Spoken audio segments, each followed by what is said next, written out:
Ini cara mulai bisnis dengan modal 1 juta rupiah, 10 juta rupiah, dan 100 juta rupiah. Sebenarnya gue bakal spill juga gimana cara mulai tanpa modal. Soalnya kan ini konsep bisnis yang menurut gue semua orang wajib tahu, dan gue bakal coba untuk jelasin sesimpel mungkin. Termasuk contoh-contoh bisnis yang bisa dimulai dengan beberapa jenis modal. Langsung aja bagian pertama, bisnis dengan modal 1 juta rupiah. Pertama kita harus ngerti dulu ya konsepnya. Sebelum gue spill bisnis apa aja, modal ujung-ujungnya dari sebuah bisnis adalah untuk pengeluaran. Kita perlu keluarin uang untuk bisa jalanin bisnis biar bisnisnya dapetin pendapatan. Tapi sebelum kita lanjut, gue harus jelasin beberapa konsep dulu. Jadi kita tarik papan tulis dulu.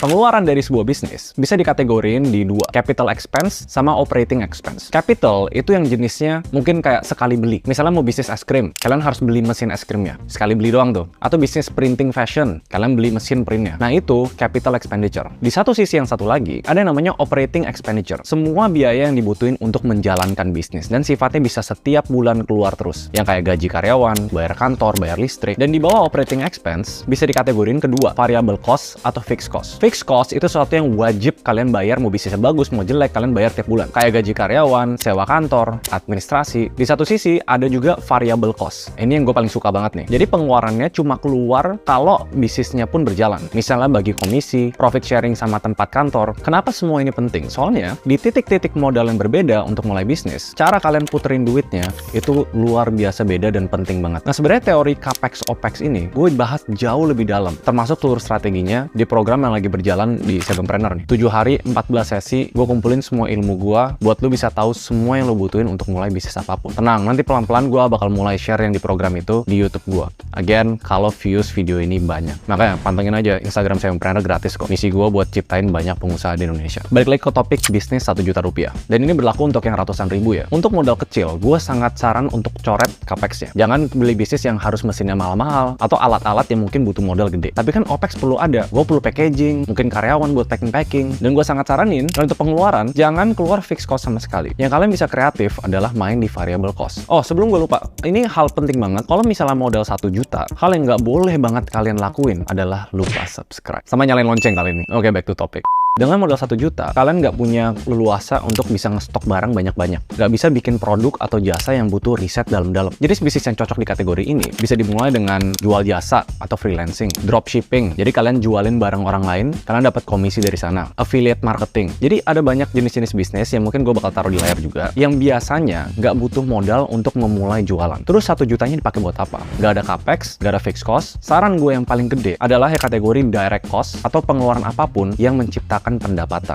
So, sekarang mikirnya gini ya, kalau misalnya modal kecil, kalian harus ngerti konsep yang namanya turnover. Seberapa cepat barang berputar, seberapa cepat uang masuk, uang keluar. Dan gamenya di sana. Untuk kalian yang masih ngerintis dan modalnya kecil, ingat, camkan di pikiran kalian, gamenya adalah perputaran. Gue bakal alokasi 1 juta kayak gini. Mungkin 50% dari budget itu, atau lebih dikit, itu bakal dipakai untuk direct sales cost, yaitu kebutuhan marketing. Misalnya kalian advertising di Instagram, di TikTok. Terus kalau misalnya gue mau grow lebih cepat, gimana kok? Kan gue butuh orang, gue butuh budget yang lebih gede. Mainin namanya variable cost. Kalian bisa punya 5 karyawan dengan modal 1 juta. Caranya adalah membuat skema profit sharing atau misalnya commission basis. Kalian pikirin gimana caranya bisa ngeyakinin orang, mau nggak coba ikutan gua bisnis ini? Kerjaan lu setiap hari misalnya posting di grup-grup Facebook, komen-komen di Instagram, stitch atau repost video-video TikTok. Setiap penjualan yang lu bikin, gua kasih lu X rupiah. Jadi itu yang dimaksud dengan variable cost. Kalau bisnis yang ada penjualan ya kalian nggak ada pengeluaran. Kalau misalnya tiba-tiba penjualannya 100 piece, misalnya jualan baju nih affiliate marketing, baru pengeluaran keluar di sana. Dan itu harus cepat berputar. Dan ini berlaku menurut gue untuk semua bisnis, bahkan di bisnis jasa. Kalau misalnya kalian bisa ngedesain atau bisa copywriting, nulis artikel, budget 1 juta itu bagusnya dipakai untuk apapun yang berhubungan dengan mendapatkan pendapatan. Paling simpel biasanya marketing, atau misalnya mentok-mentok hire freelancer lain untuk bikin lapak online, dan ini macam-macam. Nanti kita mulai naik level nih. Bisnis-bisnis yang nggak butuh modal produk atau jasa, pelan-pelan kan kita turnovernya cepat, dapat pendapatan, dapat pengeluaran yang stabil, kekumpul nih sekitar 3 juta, terus 5 juta, terus 10 juta. Nah ini masuk level 2, bisnis dengan modal 10 juta. Enaknya dengan modal 10 juta, kalian udah bisa masuk ke tipe-tipe bisnis yang butuh modal produk. Jadi nggak dropshipping, nggak affiliate marketing, pokoknya bukan produk orang lain, tapi produk kalian sendiri. Kalian bisa mulai beli alat-alat masak, beli bahan makanan, beli packaging, terus mulai jualan secara online. Kalian bisa white label produk, pesan produk kosongan dari China misalnya, atau dari toko-toko lain yang grosir. Datengin ke gudang kalian atau ke rumah kalian, repackage, di printing jadi brand kalian sendiri, terus kalian jual. Dan biasa, ini marginnya bisa lebih gede. Kalau di bisnis modal 1 juta, kemungkinan kalian dapat komisi mungkin 10, 20%, 30%. Bisa dibilang kecil lah, tapi harus muternya cepet. Nah, di bisnis modal 10 juta, kalian boleh mulai spending di capex. Misalnya mau jualan boba, kalian perlu beli mesin untuk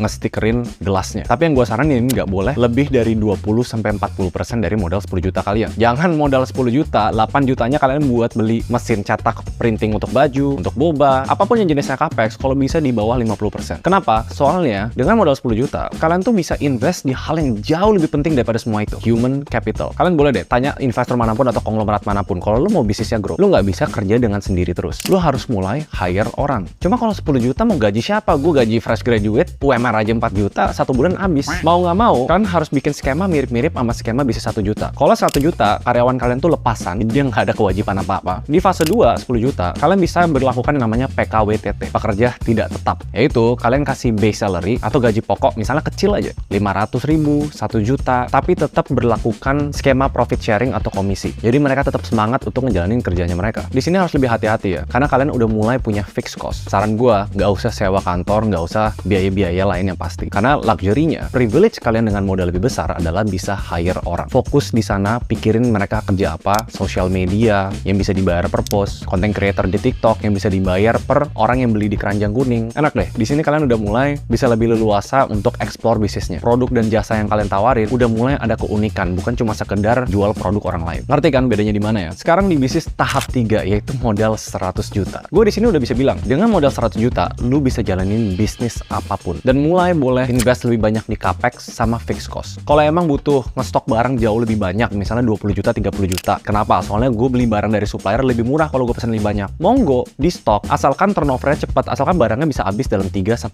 bulan. Kalau di bisnis 10 juta, kalau bisa barangnya habis dalam 1 bulan. Jadi itu namanya inventory turnover. Semakin gede modalnya, semakin ruang napas kalian bisa punya. Dan di sini kalian udah bisa ngejalanin bisnis berdasarkan divisinya masing-masing. Kalau gua ngajarin orang, selalu bilang bisnis itu ada 3 divisi, produk, marketing, dan operation. Biasanya kalau kalian bisnis owner, kalian selalu involved di produk atau marketing. Siapa nih yang mikirin produknya, packagingnya gimana, kalian udah bisa punya orang di sana. Marketing, udah ada orang khusus social media, khusus CS, jadi kalian nggak kerja sendiri lagi. Operation, sekarang kalian udah punya orang untuk ngerapin accounting kalian nih, keuangan. Udah ngurus semua perCS-an, nggak lewat kalian lagi yang balas DM. Kalau misalnya di fase 1, fase 2, fokusnya di perputaran yang cepat. Fase 3, dengan modal lebih gede, kalian harus lebih ngerti namanya keuangan. Pengeluaran boleh ditambahin, karena itu bikin grow-nya lebih cepat. Tapi ngerti finance, dan tetap bisa bertanggung jawab setiap bulan, misalnya pemasukan tetap lebih gede daripada pengeluaran. Dan ya udah, alokasinya bisa kayak gini. Capex 50%, misalnya buka cafe di mana gitu, 50 juta modal renovasi sama sewa kecil-kecilan. Gaji 3-4 orang untuk masak, waiter, mungkin tim social media, sama tim accounting. Dan akhirnya, walaupun bukan gara-gara modal ya, kalian ngejalanin bisnis yang sebenarnya. Karena bisnis pada umumnya, itu tuh harus ada 3 ini. Bisnis itu sebuah organisasi yang mencari laba atau profit dengan menjual produk atau jasa. Kalau misalnya kalian untung dengan menjual barang, tapi nggak ada tim, sama aja bohong. Jadi bisa dibilang sebenarnya, di bisnis modal 1 juta yang gua ajarin, itu bukan ngejalanin bisnis, tapi ngejalanin self-employment. Tapi kan itu step satunya. Jadi apa yang kita pelajarin di sini, sebenarnya modal bukan alasan orang untuk nggak memulai sesuatu. Cuma modal itu alat untuk mempercepat kita mencapai tujuan bisnisnya. Bisa kok mulai dengan 1 juta, selama kalian ikutin strategi yang tadi. Terus yang terakhir gimana? Bisnis yang nggak pakai modal. Kalian bisa copy paste semua yang ada di strategi bisnis 1 juta. Tapi mau nggak mau, kalian nggak punya pengeluaran yang bisa dilakuin untuk direct sales cost. Untuk mencari pendapatan, kalian mau nggak mau harus jualan dengan sendirinya. Dan belajar yang namanya organic marketing. Mulai dari seorang diri nih, kalian harus datang ke Facebook, lihat grup-grupnya, post terus di Instagram pakai hashtag yang benar, join komunitas-komunitas secara diri ya, datang misalnya jualan barangnya, mau nggak mau, sampai kalian kekumpul berapa ratus ribu, sampai kalian kekumpul 1 juta, baru kalian belajar dan bisa putar uang itu untuk mencari pendapatan lagi. Mulai bikin skema sama beberapa orang yang sifatnya komisi, full variable cost. Tapi ya kalau misalnya ada orang yang terbantu dari video ini sih, gue more than happy. Karena again, gue lagi ngebangun Sevenpreneur. Salah satu misi hidup gue adalah gue bisa ciptain sebanyak mungkin pengusaha di Indonesia. Karena kalau banyak, Indonesia bisa jadi negara maju. Dan itu salah satu passion gue yang gue dalamin banget. Sebenarnya gue prediksi ya, video ini tuh viewsnya nggak banyak karena sebagai content creator, kalau cuma edukasi, walaupun bermanfaat banget, orang nggak bakal nonton sampai habis. Tapi kita coba ya. Gimana? Kebayang nggak overall strategi dan perbedaan mulai bisnis dengan modal 1 juta, 10 juta, dan 100 juta? Semoga bermanfaat. I guess I'll see you guys in the next video. Bye-bye.